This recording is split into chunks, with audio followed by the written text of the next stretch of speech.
So Nalyssa Smith is a Fever player for now. I don't know how long she's going to be a Fever player for, but it's looking like the divorce might end up happening soon. But before we get on to it, if you guys are new to the channel, subscribe. We are like less than 100 away. We are 99 subscribers away from 28,000. That is a crazy number. And if we can hit that, we're 28% of the way to 100k. But if we could hit that, that would be absolutely insane by the end of the day. Either way, Nalyssa Smith yesterday played 10 minutes. She played 10 minutes with her brother live tweeting through the game, calling out her coach for not playing her, calling out her coach for when she did play her, basically putting her in a not in a position to succeed. But I think there's merit to that as well. If you have seen how Nalyssa Smith played when she was at Baylor, Nalyssa Smith did a bit of everything at Baylor. She was shooting, she was finishing. She played with some urgency. Nalyssa Smith was coming out there, and look at that pull up. Look at his pull up of her in Baylor. Look at his pull up. Have we ever seen her shoot the ball out that fast in the WNBA? It's like the player that she was in Baylor, the player that she was as a rookie, is not the player that she is now. And her brother is saying it's a confidence issue. And look, if it's a confidence issue, and the problem is now is that the team is no longer rebuilding. The team is trying to win games, and that's probably the first time in her WNBA career that the team are actively in the playoff picture. So it's I think her confidence is dropping. I think she's dropping a little bit in as far as her output on games. She's never been a good defender, really good rebounder. I don't know why people are saying she doesn't rebound. She's a really good rebounder. Never been a good defender. And it's just she's somebody that in a situation can be a volume scorer. She's gone to China, where I wouldn't be surprised if she leads that league in scoring. She, whatever the league was, she was balling out. She played. It was one of the American leagues during last season. Last off season, she hooped in it. So it's there are scenarios. I think the best scenario for her is to go to a team where she can be the leading scorer off the bench. I'm trying to think of a team that would really suit her as a player. Would be heck, even if you obviously don't take the risk on her if you're Washington, but if you're the dream, Parker Tyus hasn't been great. If you're the dream and Tina Charles is there for another year, do you just bank on the young number 1 and 2 pick from 2022 draft? That would be not a bad trade. And it's I actually think at this stage, the Fever might just give her up for a couple of seconds.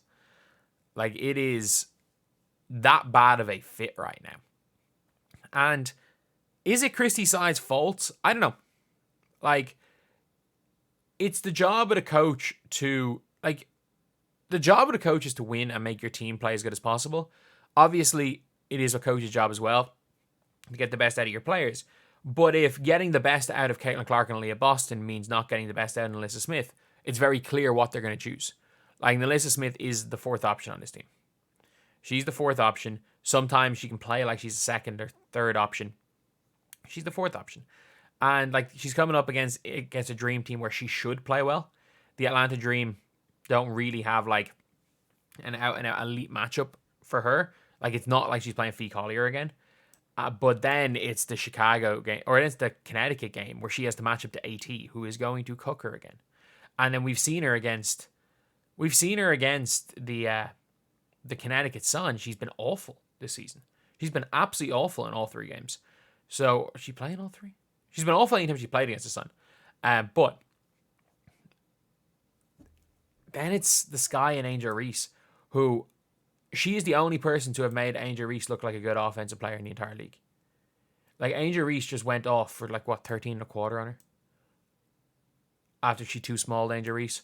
But it's I don't know how many minutes she can play. But I think Lynn dropped the ball because Temi Fagbenle was going to be coming into the...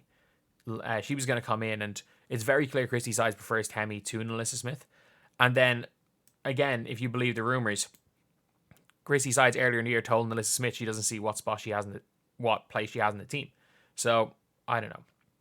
Nalyssa Smith posted this on Instagram with a caption. Never denied, only delayed. Everything is God's timing. I don't know what that means necessarily. I don't know the context of this. Not going to look too far into it. One of the top comments other than DJ Carrington's is free Nalyssa.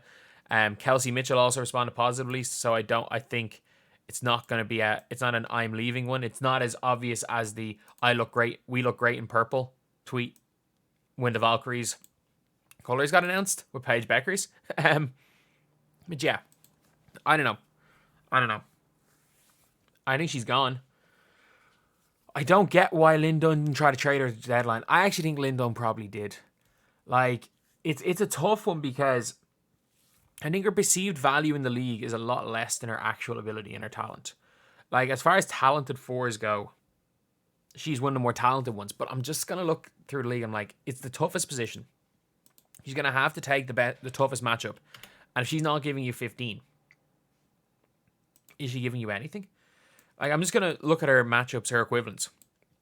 Stewie, AT, Fee Collier, Neko Umake, Aja Wilson, Sophie Cunningham, she might be better than from the Mercury herself. Angel Reese, Alana Dream. Who did they start at the fall? Who did they start again? They don't start what's her name anymore? They don't start Parker Tice. Really? No, they've been have they been starting Naz Hillman? I think they've been starting Hillman. Either way, Parker Tice, that's quite a close one. If any, Nalyssa Smith might be better. Washington Mystics, Shakira Austin, no. Dallas Wings, Natasha Howard, better. And the LA Sparks, Dereka Hamby, better. Like, she is of starting power forwards in the league. She is better than Sophie Cunningham, who is a 2-guard who has to play power forward. And she is better than Parker Tice, who is sometimes starting. So, yeah, she is the 10th best starting power forward in the league. And there are some bench power forwards I would probably take over. So, it is a tough one because even if she does get traded, she's coming off the bench almost anywhere she goes to. And I don't know what her perceived trade value is. And I think, in fairness, I think Christie Sides is probably tanking that trade value. I don't think she's being put in a position to succeed. Like, you've got a volume scorer.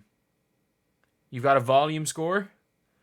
volume scorer who doesn't get very many touches and is being turned into a spot-up shooter when she can't really shoot and doesn't really play defense and is given the hardest defensive assignment in every team. Like, I think she's being, like, set up for failure by Christie Sides. But I don't think Nalyssa Smith has really done much to help herself. So anyway, yeah, that's pretty much it. I think she's gone. I think she wants to leave. You've seen from tweets from her brother and her mom, like, there's no, like, I don't think there's an issue between the players. The issue is between Nalyssa Smith and Christie Sides. And I think as long as Sides is there, Nalyssa Smith will not be on this team starting next season. I'm shocked she's still on this team right now.